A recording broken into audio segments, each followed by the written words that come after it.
Hi friends, welcome to our channel. ஏசுன்னா இப்போ party ஆகிட்டாங்களா? அவங்க பேரனுக்கும் ஒரு வயசு ஆகுமா? எல்லாருமே வேறு ஜாலியாக அவனோட ஃபர்ஸ்ட் பர்த்டே வேறு செலிப்ரேட் பண்ணிருப்பாங்க. ஏசுனோட மாமியாரும் உனக்கு உன் பேரனை ரொம்ப பிடிக்கும்னு எனக்கும் தெரியும், அதுக்குன்னு நீயே வளர்த்துடலாம்லாம் பிளான் பண்ணாத. அட்லீஸ்ட் இதுக்கப்புறம்னா நீயும் என் பையனும் உங்கள் வாழ்க்கையை வாழுங்க அப்படின்ட்டு வேறு அட்வைஸ் பண்ணிக்கிட்டு இருப்பாங்க. உண்மையாகவும் என் பையன் என்ன மாதிரியே இருக்கான், என்ன வாய் மட்டும் தான் அவங்க அம்மா மாதிரியே இருக்குது அப்படின்னு சொல்லிட்டு வேறு காமெடி பண்ணிக்கிட்டு இருப்பான். ஏசுனும் ஃபஸ்ட்டு பர்த்டே வேறு உன் அப்பா அம்மாவை இன்வைட் பண்ணியா அப்படின்னு சொல்லிட்டு வேறு ஏசு கிட்ட கேட்பாங்க. நான் கூப்பிட்டேன், ஆனால் அவங்க வரலன்னு சொல்லிட்டாங்க ஆண்டி அப்படின்னு சொல்லிட்டு இவளும் எந்த வித ஃபீலிங்ஸும் இல்லாமல் அமைதியாக வேற சாப்பிட்டுக்கிட்டு இருப்பா.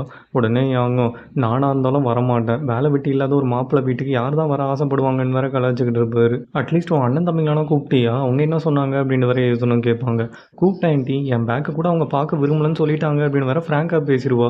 அடி பாவி, பெரியவங்களாம் இருக்கும் இப்படி தான் பேசுவியா, மூஞ்சின்னு சொல்ல அப்படின்ட்டு வேற சொல்லுவாங்க. ஏன் ஆண்டி நான் எதாவது தப்பாக பேசினானா அப்படின்னு சொல்லிட்டு ஏசுக்கா வேற திருட்டு மொழி முடிச்சுக்கிட்டு இருப்பான். ஆமாம், நீ தப்பாக தான் பேசினேன், அவங்க சொன்னது அப்படியே சாப்பிடும்போது சொல்லணுமா, பேசுன்னு தான் சொன்னா என்ன அப்படின்னு சொல்லிட்டு ஏசுனோட மாமியாரம் வேற திட்ட ஆரம்பிச்சிருவாங்க. ஏசுனோட ஹவுஸ் ஓனர் தாத்தாவும் 19 கிராமில் ஒரு தங்கத்தவளை வேற குழந்தைக்காக அமைச்சிருப்பாரு. அதை பார்த்துட்டு உண்மையாங்க அம்மா இதெல்லாம் கொஞ்சம் ஓவராக தெரியல, ஒரு நல்ல வசதியான தாத்தா தானே, இன்னும் கொஞ்சம் செஞ்சுருக்கலாம்ல அப்படின்னு சொல்லிட்டு ரொம்ப அல்பத்தனமாக வேற பேசிக்கிட்டு இருப்பான். அது கேட்டவொடனே யாருக்கு வேற சமக்கம் வந்துடும். உன்னை என்னடா பண்ணும் உனக்கு, நீ வேலை வெட்டிக்கெல்லாம் போகாமல் இன்னும் பொறுப்பே இல்லாமல் உட்காந்துக்கிட்டு இருப்ப, மற்றவங்க உனக்கு செஞ்சுக்கிட்டு இருக்கணுமா, இன்னும் எவ்வளோ நாள் தான் வேலை வெட்டிக்கு போகாமல் எங்கள் நேரிலே வாழ போகிற, குழந்தை பிறந்தா பொறுப்பு வரும்னு சொல்லுவாங்க, ஆனால் இன்னும் தருதலையாக சுற்றிக்கிட்டு இருக்க அப்படின்னு வேற திட்டிக்கிட்டு இருப்பாருப்பா. நான் உங்களா மாதிரிலாம் ஒன்றும் இருக்க போகிறதில்ல, நான் பிஸ்னஸ் பண்ண போகிறேன் அப்படின்ட்டு வர சொல்லுவாங்க. இது பிஸ்னஸா, வாயெல்லாம் உடச்சிருவேன், ஒழுங்கு மரியாதை ஏதாவது ஒரு நல்ல வேலைக்கு போகணும், என்ன லட்சத்தில் சம்பாதிக்க சொல்கிறோம், உன் குழந்தைக்கு பார்த்துக்கிற அளவுக்குனா சம்பாதிக்க வேண்டியது தானே அப்படின்ட்டு வர கற்றுக்கிட்டு இருப்பாருப்பா. நான் உங்களை மாதிரியே இருக்கணும்னு நீங்கள் நினைக்கிறீங்களா, ரெஸ்டாரண்ட்டுக்கு 4 பேரை கூப்பிட்டு போயிட்டு வெறும் 3 பேருக்கு மட்டும் வாங்கி கொடுப்பீங்களே, அந்த மாதிரி லைஃப்பில் என்னால் வாழ முடியாது, நான் என்ன பண்ணணும்னு எனக்கு தெரியும் அப்படின்னு சொல்லிட்டு இவர்கிட்ட மரியாதை இல்லாமல் பேசிட்டு வெளியே நின்று வர தம் அடிச்சுக்கிட்டு இருப்பான். உடனே ஏசுனா வந்துட்டு பலர்னு 4 போட்டு, அப்பா கிட்ட இப்படி தான் மரியாதை இல்லாமல் பேசுவியா, அவர் நமக்காக தான் இத்தனை வருஷமாக கஷ்டப்பட்டு வேலை பார்த்துக்கிட்டு இருக்காரு, உண்மையை சொன்னால் கசக்குதோ அப்படின்ட்டு வர திட்டிக்கிட்டு இருப்பாங்கம்மா. எப்போ பார்த்தாலும் உங்களுக்கு என்னை பார்த்தா இலக்கரமாக தான் தெரியுதுல, உங்களுக்கு உங்கள் பொண்ணு தான் முக்கியம், அவளை நல்லா பாராட்டி பேசுனீங்க, அதனால் இப்போ பெரிய ஆள் ஆகிட்டா, என்ன மட்டன் தட்டி என்னை இப்படி ஆக்கிட்டீங்கன்னு சொல்லிட்டு இவன் உருப்படாமல் போனதுக்குலாம் அவங்க காரணம்னு சொல்லிட்டு வர சண்டை போட்டுக்கிட்டு இருப்பான். அப்பன்னு பார்த்தா அவன் ஒய்ஃபை வந்துட்டு எனக்கு கையெல்லாம் வலிக்குது, வந்து குழந்தைய வாங்கிக்கோ அப்படின்ட்டு வர கற்றுக்கிட்டு இருப்பா. சரி நீங்கள் 2 பேரும் உள்ளே போங்க, குழந்தைய நான் பார்த்துக்கிறேன் அப்படின்னு சொல்லிட்டு தூங்க வச்சுக்கிட்டு இருப்பாங்களா. தூரத்தில் காரில் உட்காந்து யாரும் வேவ் பார்க்குற மாதிரியே இருக்கும். யாருன்னு சொல்லிட்டு கிட்ட போய் பார்த்தா என்சு கூட அம்மா. என் வாழ்க்கை தான் நாசமாக போச்சுன்னு பார்த்தா என் பொண்ணு அவள் வாழ்க்கையை அவளே அழிச்சுக்கிட்டாலேன்னு சொல்லிட்டு கதறி வேற அழுதுகிட்டு இருப்பாங்க. கல்யாணத்துக்கு முன்னாடியே ப்ரெக்னென்ட் ஆனால் அவளுக்கு ஒரு வெள்ளி மோதிரம் கூட கிடைக்காது, இப்போ என்ன பண்ண போகிறனோ தெரியல அப்படின்னு சொல்லிட்டு வேற ஃபீல் பண்ணிட்டு இருப்பாங்களா. உடனே ஏசணும், நீ எதை பற்றியும் கவலைப்படாத, உன் பொண்ணு மேலே எந்த தப்பும் இல்லை, எல்லாத்துக்கும் காரணம் என் பையன் தான் அப்படின்ட்டு வேற சொல்லுவாங்க. என்சு கூட அம்மாவும், எனக்கு உன் பையன் மேலாம் எந்த வருத்தமும் கிடையாது, அவன் அப்படியே அவங்க அப்பா மாதிரின்னு எனக்கு தெரியும், எனக்கு என் பொண்ணு நினச்சாதான் கவலையாக இருக்குது, தயவுசெய்து என் பொண்ணை நல்லா பார்த்துக்கோ, அவள் ஏதாவது தப்பு பண்ணால் கூட அவகிட்ட கண்டிப்பாக இரு, அவள் ஏதாவது வேலை செய்யலைன்னா அவளை அதட்டி கூட வேலை வாங்க, ஆனால் தயவு செய்து நீ அவளை கை மட்டும் விட்டுறாத அப்படின்னு வேற பயங்கரமாக ஃபீல் பண்ணிக்கிட்டு இருப்பாங்க. அதுக்கு ஏசணும், உன் பொண்ணுக்கிட்ட நான் கண்டிப்பாகவும் நடந்துக்க மாட்டேன், அழ வைக்கவும் மாட்டேன், நீ எதை பற்றியும் கவலைப்படாத, அவளை நான் பத்திரமா பார்த்துக்கிறேன், இப்போ தான் நம்ம ஒன்றுக்குள்ளே ஒன்று ஆகிட்டோம்ல, உனக்கு எப்போ வேணாலும் உன் பேரனை வந்து பாரு, இல்லை எப்போ எங்கே கூட்டிகிட்டு வரணும்னு சொல்லு, நான் அவனை தூக்கிட்டு வரேன், நீ அப்போ உன் பேரனோட டைம் ஸ்பெண்ட் பண்ணு அப்படின்னு வேற சொல்லிக்கிட்டு இருப்பாங்க. அவங்க கிளம்புறதுக்கப்புறம் இவங்களை வீட்டுக்குள்ளே வந்து பார்த்தா அவங்க பையன் நடு ஹாலில் உட்காந்து வர சரக்கு அடிச்சுக்கிட்டு இருப்பான். நடு ஹாலில் உட்காந்து குடிக்கிற அளவுக்கு திமிராயிடுச்சு அவனுக்குன்னு சொல்லிட்டு போட்டு பொலன்னு வர பொழுதுட்டு இருப்பாங்க. உடனே அதுக்கு அவங்க பையனும்மா, உங்கள் பொண்ணு என் பையனோட பர்த்டேக்கு வரவே இல்லை, அவள் பெரிய கார்ப்பரேட் கம்பெனியில் வேலை பார்க்குறான்ற திமிரு, இல்லை நீங்கள் கொடுக்குற இடம் தான் சொல்லிட்டு கண்ணாப்பின்னு வேற கற்றுக்கிட்டு இருப்பான். அதுக்கு ஏசுனா, அவன் என்ன உண்ணா மாதிரின்னு நினச்சியா, அவளுக்கு லீவ் கிடைக்கலன்னு சொல்லிட்டு அவள் எவ்வளோ வருத்தப்பட்டான்னு எனக்கு தாண்டா தெரியும் அப்படின்னு சொல்லிட்டு இவனை போட்டு வேற திட்டிக்கிட்டு இருப்பாங்க. உடனே ஏசுனோட மாமியாரும், ஏன்டி பையனை திட்டுற, இல்லாமல் நல்லா வந்துடுவான் அப்படின்னு சொல்லிட்டு இவனுக்கு சப்போர்ட் பண்ணி வேற பேசிக்கிட்டு இருப்பாங்க. அப்பன்னு பார்த்து நியூஸில் வேற எக்கனாமிக் கிரைசிஸ் வரப்போகுது அப்படின்ட்டு வேற போட்டுக்கிட்டு இருப்பாங்க. நியூஸில் சொன்ன மாதிரி கொஞ்ச நாள் எக்கனாமிக் கிரைசிஸும் வந்துருமா, நம்ம கும்மியாங்கையும் வேலையை விட்டு வேற தூக்கிடுவாங்க, அவளும் வேலை இல்லைன்னு பஸ் ஸ்டாண்டில் பாவமாக உட்காந்துட்டு இருப்பாள். பக்கத்தில் ஒரு வயசான அங்கிளும் வேலை போயிடுச்சு அப்படின்ட்டு வேற புலம்பிக்கிட்டு இருப்பாரு. ஆனால் கும்மியாங் மறுநாளே திருப்பி வேலை தேட வேற ஆரம்பிச்சிருவா. எல்லா கம்பெனிக்கும் இன்டர்வியூக்காக போயிட்டு வந்துகிட்டு இருப்பான். அப்போ ஒரு நாள் வந்துகிட்டு இருக்கும்போது பஸ்ஸில் வேற இவ பக்கத்தில் உட்காந்துட்டு ஃபீல் பண்ணிருப்பார்ல ஒரு அங்கிள், அவர் வேற பேஸ்ட் விற்க ஆரம்பிச்சிருவாரு. அதை பார்த்தோன்னே இவளுக்கு வேற ரொம்ப ஹர்ட்டிங்காக போயிடுமா, அப்போ நம்மளுக்கும் வேலை கிடைக்காது போல அப்படின்னு சொல்லிட்டு இவ்வளோ வேற ஃபீல் பண்ணிக்கிட்டு இருப்பா. அப்போ வர வழியில் வேற இவள் வேலை செஞ்ச தேட்டர் வேற இருக்கும். அதை பார்த்தோன்னே சரி அட்லீஸ்ட் தேட்டரில் போய் படம்னா பார்க்கலாம் அப்படின்னு சொல்லிட்டு இவளும் உட்காந்து வேற படம் பார்த்துக்கிட்டு இருப்பா. அதே தேட்டரில் தான் பெயிண்டரும் உட்காந்து வேற படம் பார்த்துக்கிட்டு இருப்பான். 2 பேரும் ஒரே ரோல தான் உட்காந்துட்டு இருப்பாங்க, ஆனால் ஒருத்தர் மாற்றி ஒருத்தர் பார்க்கவே மாட்டாங்க. நடுவில் வர ஒரு குண்டாண்டி உட்காந்து அந்த படத்தை பார்த்து பயங்கரமாக வேற எமோஷனலாக ஃபீல் பண்ணிக்கிட்டு இருக்கும். ஒரு வழியாக படமாக முடிஞ்சிருமா, எல்லாரும் வேற ஏஞ்சி போயிடுவாங்க.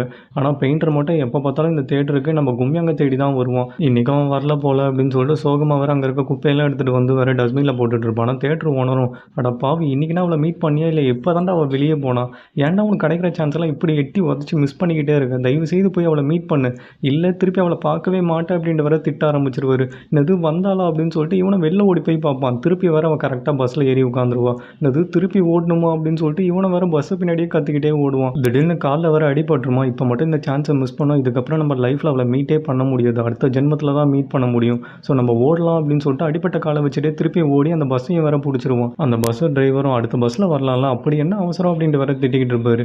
இவனும் உள்ளே போய் பார்த்தா நம்ம கும்மியாங்க வர நல்லா தூங்கிட்டு இருப்பா. சரி அவளை டிஸ்டர்ப் பண்ணக்கூடாதுன்னு சொல்லிட்டு இவனை வர அமைதியாக நின்றுக்கிட்டு இருப்பானா. கும்மியாங்க ஒரு வழியாக தூக்கத்துலேருந்து ஏஞ்சி போல பஸ்ஸில் பார்த்தா இவன் மட்டும் தான் இருப்பான், வேறு யாருமே வர இருக்க மாட்டாங்க. ஒரு வேளை இது கனவா இருக்குமோ அப்படின்னு சொல்லிட்டு இவனும் இது கனவா இல்லை நினவா அப்படின்ட்டு வர முடிச்சுக்கிட்டு இருப்பா. உடனே பெயிண்டரும் இது கனவெல்லாம் ஒன்றும் கிடையாது, நான் உண்மையாகவே முன்னாடி தான் உட்காந்துக்கிட்டு இருக்கேன், உன்னை பஸ்ஸில் பார்த்தேன், பஸ்ஸை பின்னாடி ஓடி வந்து உன்னை பிடிக்கிறதுக்குள்ளே போதும்னு ஆயிடுச்சு, நீ தேட்டருக்கு வந்தேன்னு சொல்லிட்டு ஓனர் சொன்னார், நீ உண்மையாகவே தனியாக தான் வந்தியா அப்படின்ட்டு வர கேட்பான். ஆமாம் நான் தேட்டருக்கு தான் வந்தேன், நீ அங்கே தனியாக இருந்த அப்படின்னு சொல்லிட்டு வர கேட்பா. ஆமான்னு சொல்லிட்டு ரெண்டு பேருமே ரொம்ப நாள் கழிச்சு மீட் பண்ணுறதுனால ரொம்ப சந்தோஷமாக வேற பேசிக்கிட்டு இருப்பாங்க. ரொம்ப நாள் ஆச்சுன்னு சொல்லிட்டு ரெண்டு பேரும் ஒரு பாருக்கு வர போவாங்க. மாற்றி மாற்றி சிரிச்சுக்கிட்டே இருப்பாங்களாம். உடனே கும்மியாங்க ஏன் என்னை பார்த்து சிரிச்சுக்கிட்டே இருக்க அப்படின்ட்டு வர கேட்பா.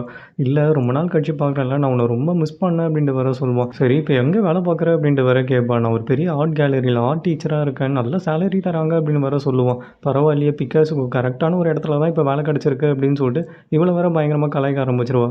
சரி நம்ம ஏதாவது ஆர்டர் பண்ணலாமா அப்படின்ட்டு வேற கேட்பாலாம். சரின்னு சொல்லிட்டு இவங்கள வேற பீர் வாங்கி குடிக்க ஆரம்பிச்சிருவாங்க. ரெண்டு பேருமே வேற ஃபுல் போதையில் உட்காந்துக்கிட்டு இருப்பாங்க. ஏன் என்னை குடிக்க வச்சிங்க, என்னால் கண்ட்ரோலே பண்ண முடியல அப்படின்னு சொல்லிட்டு கும்மியாங்க அங்கே இருக்கிற கிளாஸை வேற தெரியாமல் உடச்சிருவா.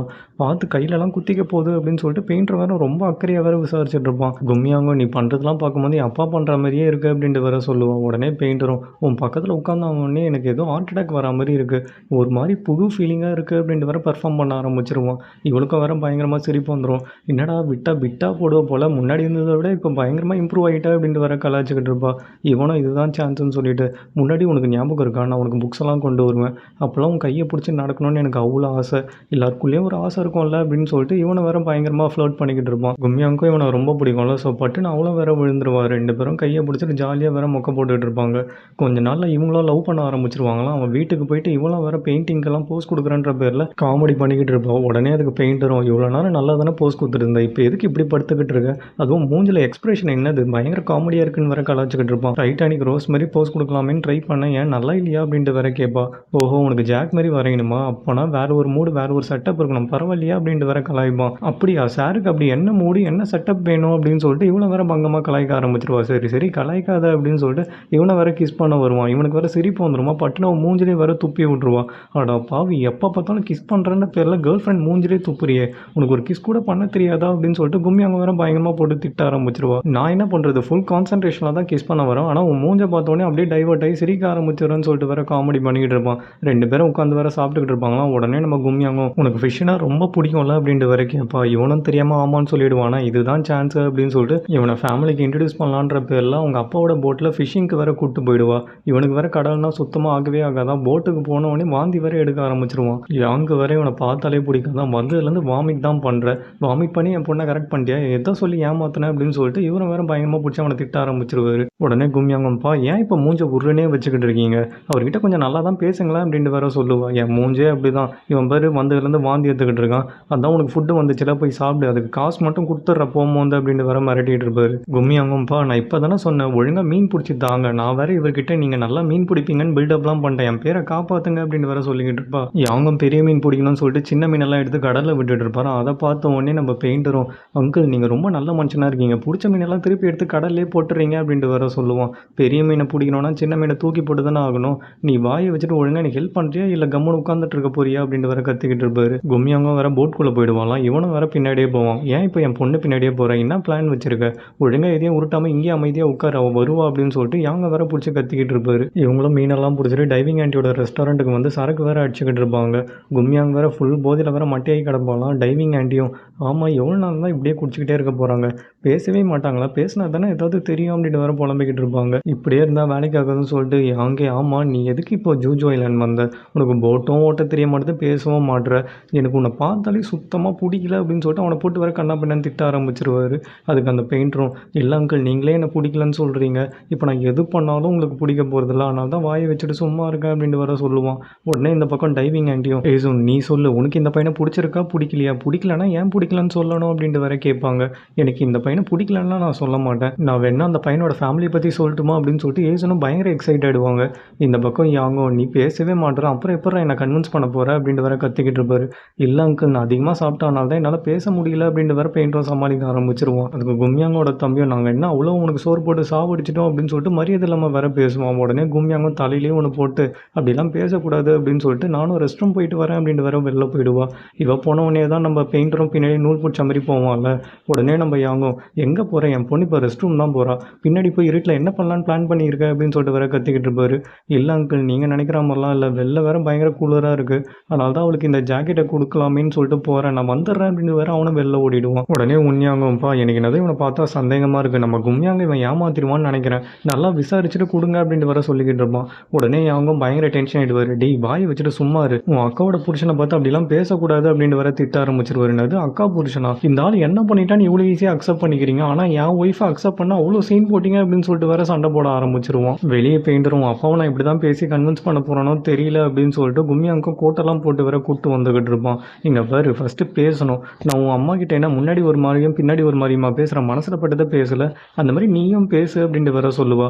உனக்கு தான் தெரியும்ல எனக்கு பேசவே வராதுன்னு, அப்புறம் ஏன் தெரியாத மாதிரியே பேசுகிற அப்படின்ட்டு வேற ஃபீல் பண்ணிக்கிட்டு இருப்பான். இங்கே பாரு இப்போ இருக்கிற சுச்சுவேஷனில் நீ பேசி தான் ஆகணும், பேசினா மட்டும்தான் என் அப்பா கன்வின்ஸ் ஆவார், நான் வரையும் அப்பாவுக்கு செல்ல பொண்ணு, அவர் ஒத்துக்கிட்டால் மட்டும்தான் நம்ம கல்யாணம் நடக்கும், இல்லைன்னு வச்சுக்கேன் நான் உன்னை கல்யாணமே பண்ணிக்க மாட்டேன் பார்த்துக்கோ அப்படின்னு சொல்லிட்டு வேற உள்ளே வந்துடுவா. இப்போ நம்மளுக்கு வேறு வழியே இல்லைன்னு சொல்லிட்டு பெயிண்டரும் யாங்கோட காலில் விழுந்துட்டு மாமா உங்கள் பொண்ணை மட்டும் எனக்கு கட்டி வச்சிருங்க, நான் வேணா உங்களுக்கு இந்த இறாலாம் உரிச்சு தரேன் அப்படின்னு சொல்லிட்டு வேற காமெடி பண்ணிக்கிட்டு இருப்பான். எனக்கு ஒன்றும் வேணாம் நீயே சாப்பிடு அப்படின்னு சொல்லிட்டு யாங்க இவனுக்கு என்ன ஆச்சுன்னு வேற பார்த்துக்கிட்டு இருப்பாரு. இந்த பக்கம் டைவிங் ஆண்டிஸாக இவன் பண்ணுற காமெடிலாம் பார்த்து வேற பயங்கரமாக சிரிச்சுக்கிட்டு இருப்பாங்க. ஏசுனா உங்களுக்கு ஒரு விஷயம் தெரியுமா ஆண்டி, இவங்க அம்மாவுக்கு என் பொண்ணை ரொம்ப பிடிச்சிருக்கான் அப்படின்னு வேற சொல்லுவாங்க. ஓ அதனால தான் வந்ததுலேருந்து சந்தோஷமா இருக்கியா அப்படின்னு வேற கேட்பாங்களாம். பின்ன ஒரு அம்மாவே எனக்கு வேற என்ன வேணும் அப்படின்ட்டு வேற சொல்லுவாங்க. ஓ இதனால தான் உங்களுக்கு தேன்லாம் பேக் பண்ணிக்கிட்டு இருக்கியா அப்படின்ட்டு வேற பக்கத்தில் இருக்க ஆண்டியும் கேட்பாங்க. நீங்கள் வேற அவங்க கொடுத்த கிஃப்ட்டுக்கு இதெல்லாம் ஒன்றுமே கிடையாது, அவங்க கிஃப்ட்டுன்ற பேரில் எனக்கு லஞ்சமே கொடுத்துட்டாங்க என் பொண்ணை கொடுக்க சொல்லி அப்படின்னு சொல்லிட்டு அவங்க கொடுத்த கிஃப்ட்டை பற்றி வேற பயங்கர பெருமையாக பேசிக்கிட்டு இருப்பாங்க. இப்போ தான் பெயிண்டர் வந்தப்போ என்ன நடந்ததுன்னே கட்டுவாங்க. ஏசுனா அந்த கிஃப்ட்டை பிரிச்சுக்கிட்டு இருப்பாங்களா. யாங்க வந்துட்டு எதுக்கு இந்த பையனை நம்ம வீட்டில் தங்க வச்சா, எங்கேயாவது ஹோட்டலில் தங்க வச்சிருக்கலாம்ல அப்படின்ட்டு வேற கத்திக்கிட்டு இருப்பாரு. நீங்கள் வேற நம்ம வீட்டுக்கு வந்த பையனை நான் ஹாலில் தங்க வச்சதே ரொம்ப தப்புன்னு நினைக்கிறேன், நீங்கள் ஹோட்டலில் தங்க வைக்க சொல்கிறீங்க அப்படின்ட்டு வேற திட்ட ஆரம்பிச்சிருவாங்க. நீ ஹாலில் தங்க வச்சிருவான், ஆனால் இன்றைக்கி நைட் அவன் என்ன பண்ண போகிறான், நான் தான் தூங்காமல் முழிச்சு பார்த்துக்கிட்டு இருக்கணும், நான் போய் அவன் என்ன பண்ணான்னு பார்க்குறேன் அப்படின்னு சொல்லிட்டு வேற ஏஞ்சிப்பாரு. ஐயோ நீங்கள் வெளியே போய் மானத்தை வாங்காதீங்க அப்படின்ட்டு வேற கத்த ஆரம்பிச்சிருவாங்க. இவங்க எவ்வளோ சொல்லியும் கேட்காம வெளியே வந்து வர பார்ப்பாரா. என்னங்களா ஆச்சு உங்களுக்கு தூக்கம் வரலையா, சும்மா வெளியே வந்து பார்த்துக்கிட்டே இருக்கீங்க அப்படின்ட்டு வேற பெயிண்டரும் கேட்பான். ஆமாம் நீ தூங்காமல் என்ன பண்ணிக்கிட்டு இருக்க, நைட்டு என்ன பிளான் பண்ண போகிற, ஏதாவது பண்ணாமல் அவனை கொன்னே போடுவேன் அப்படின்ட்டு வேற மிரட்ட ஆரம்பிச்சிருவாரு. இவங்க போட்டுற சத்தத்தில் தூங்கிட்டு இருந்தா உண்மையாவங்க ஏஞ்சி என்னப்பா ஏதாவது பிரச்சனையா அப்படின்னு சொல்லிட்டு அறம்போதில் வேற உளறிட்டு இருப்பான். இந்த பக்கம் ஏசனும் பெயிண்டரோட அம்மா கொடுத்த கிஃப்டெல்லாம் வேற பிரித்து பார்த்துட்டு இருப்பாங்களா. அதில் வேற அவங்க உங்கள் பொண்ணு எனக்கு ரொம்ப பிடிச்சிருக்கு அப்படின்ட்டு வேற போட்டிருப்பாங்க. அதை பார்த்தோன்னே ஏசனுக்கும் பயங்கர எமோஷனலாக வேற ஃபீல் ஆக ஆரம்பிச்சிடும். அப்பன்னு பார்த்து யாங்க வர ரூம்குள்ளே வந்து சோகமாக உட்காந்துக்கிட்டு இருப்பாங்க. இவர் சோகமாக இருக்கிறத பார்த்துட்டு நம்ம பொண்ணு எப்படி இருந்தாலும் கல்யாணம் பண்ணிட்டு வேற ஒரு வீட்டுக்கு தான் போக போகிறா, அப்போ எப்படி இருந்தாலும் அவர் பிரிஞ்சு தானே இருக்க போகிறீங்க, அவள் லைஃப் அவளை வாழ விடுங்களா அப்படின்ட்டு வேற சொல்லுவாங்க. என் பொண்ணு என்னை விட்டு பிரிஞ்சு போவாளா அப்படின்னு சொல்லிட்டு யாங்க வேற குழந்தை மாதிரி வேற ஃபீல் பண்ணிக்கிட்டு இருப்பாரு. யாங்க வேற வழியே இல்லைன்னு சொல்லிட்டு கல்யாணத்துக்கு வேற ஒத்துப்பாரு. கல்யாணம்னாலும் வந்துடும், எல்லாரும் சர்ச்சுக்கு வேற கல்யாணத்துக்காக போயிட்டு இருப்பாங்க. பின்னாடி நம்ம ஏசுனும் வேற பயங்கரமாக ஃபீல் பண்ணிக்கிட்டு இருப்பாங்களா. அதை பார்த்தோன்னே கும்மி அவங்க அம்மா இப்படி ஃபீல் பண்ணனா எனக்கும் அப்புறம் அழகாக வரும், கல்யாணம் பண்ணிட்டு நான் என்ன அப்படிவா போக போகிறேன், நீங்கள் என் அம்மா தான் நான் உங்கள் பொண்ணு தான், அது எப்போவுமே மாறவே மாறாது அப்படின்னு வேற ஆறுதல் சொல்லிக்கிட்டு இருப்பா. இப்போனா கொஞ்சம் சரிங்கம்மா அப்போதாம்மா ஃபோட்டோவில் நல்லாயிருக்கும் ஃபேஸு அப்படின்னு வேற சொல்லிக்கிட்டு இருப்பா. நல்ல வேலை கன்வின்ஸ் பண்ணிட்டோம் அப்படின்னு சொல்லிட்டு இவ்வளோ வேற நிம்மதியாக உட்காந்துட்டு இருப்பாள். ஃப்ரெண்ட்லேருந்து வேற அழுகுற சவுண்டு கேட்கும். அப்போ தான் அழுகுறாரு போல் அப்படின்னு சொல்லிட்டு கும்மி அவங்க ஃப்ரெண்டில் பார்த்தா அவன் தம்பி உட்காந்து அழுதுகிட்டு இருப்பான். ஒரு வழியாக இவங்களாம் சர்ச்சுக்கு போயிடுவாங்களாம். அங்கே வர எல்லாரும் ஆல்ரெடி ரெடியாக வர வெயிட் பண்ணிக்கிட்டு இருப்பாங்க. ஏசனோட ஹவுஸ் அந்த பாட்டி தான் வர கரெக்ட் டைமுக்கு வந்துருவாங்க. இன்றைக்கி அந்த சாக்லேட் திருடி சாப்பிடுவாளே அந்த குட்டி பொண்ணுக்கு தானே கல்யாணம், நம்ம வீட்டு கல்யாணம் நான் எப்படி மறப்பேன், கரெக்டாக வந்துட்டேன் பார்த்தீங்களா அப்படின்னு வேற காமெடி பண்ணிக்கிட்டு இருப்பாரு. கும்மியாங்கு கல்யாணம்னு தெரிஞ்சு அவள் எக்ஸ்லவர் ஆன பார்க்க வர கடைசி ஒரு வாட்டி அவளை பார்த்துட்டு போகலான்னு சொல்லிட்டு வர கல்யாணத்துக்கு வந்திருப்பான். அப்பன்னு பார்த்தா அவங்க ஃப்ரெண்ட்ஸ் வேற ஃபோட்டோகிராஃபர் எங்கே அப்படின்ட்டு வேற தேடிக்கிட்டு இருப்பாங்க. அதோ இருக்காங்க பாரு அப்படின்னு சொல்லிட்டு வேற கத்துவாங்களாம். அப்பன்னு பார்த்து பார்க்கும் சரி நம்மள தான் கூப்பிட்றாங்க போல அப்படின்னு சொல்லிட்டு ஆர்வக்கோளாறில் வேற இறங்க பார்ப்பான். அன்றைக்குமா இன்றைக்கி நம்ம வந்ததே தப்பு போல், இவளை பார்த்துட்டு நம்மளால எமோஷனை கண்ட்ரோல் பண்ண முடியல, பேசாமல் இங்கேருந்து போயிடலாம்னு சொல்லிட்டு அவனும் அங்கேருந்து கார் எடுத்துகிட்டு கிளம்பிடுவான். உள்ள மேரேஜாக ஸ்டார்ட் ஆகிடுமா. கும்மியாவும் பயங்கர டென்ஷனில் இருப்பா. அப்பா தயவு செய்து எனக்கு மேரேஜ் முடிகிற வரைக்கும் என் மூஞ்சை பார்க்காதீங்க, பார்த்தீங்கன்னா கண்டிப்பாக நீங்களும் அழுவீங்க என்னையும் அழ வச்சிருவீங்க அப்படின்ட்டு வேற சொல்லிக்கிட்டு இருப்பா. ஆனால் யாங்க அதை பற்றிலாம் கவலைப்படாமல் அவள் எதை கேட்கக்கூடாதுன்னு நினச்சாலும் அதுவே வேற கரெக்டாக சொல்லுவார். உனக்கு இது பிடிக்கலன்னா தயவுசெய்து அப்பா கிட்ட ஓடி வந்துடு நான் இருக்கேன் அப்படின்ட்டு வேற சொல்லுவார். சொல்லுவார். அதை கேட்ட உடனே கும்யாங்கு வேற அழ ஸ்டார்ட் ஆகிடும். தேம்பி தேம்பி வேற அழுதுகிட்டு இருப்பா. ஏன்னா யாங்க சின்ன வயசுலேருந்து அதை சொல்லி தான் இவளை வளர்த்தே இருப்பார். சாப்பிடும்போது, ஸ்கூல் போகும்போது, ரன்னிங் ரேஸ் போகும்போது எல்லா வாட்டியும் இந்த வார்த்தையை தான் சொல்லியிருப்பார். இவ்வளோ ஏன் என்ட்ரன்ஸ் எக்ஸாம் எழுத போகும்போது கூட நீ நல்லா படிச்சிருப்பேன்னு எனக்கு தெரியும், இருந்தாலும் தலை வலிக்கிற மாதிரி இருந்தால் ஏஞ்சி வெளில வந்துடு, அப்பா வெளியே உனக்காக வெயிட் பண்ணுறேன், நம்ம நெக்ஸ்ட் இயர் கூட எக்ஸாம் எழுதிக்கலாம் அப்படின்ட்டு வேற சொல்லுவார். அதை நினச்சலாம் வேற தேம்பி தேம்பி அழுதுகிட்டு இருப்பாலாம். உடனே யாங்கும், கும்யாங்க அழாதம்மா, அந்த பையன் உன்னை ஃப்யூச்சரில் எப்பயாவது திட்டினானா கூட அப்பா கிட்ட ஓடி வந்துடு, நான் உன்னை பார்த்துக்கிறேன் அப்படின்ட்டு வேற சொல்லுவார்.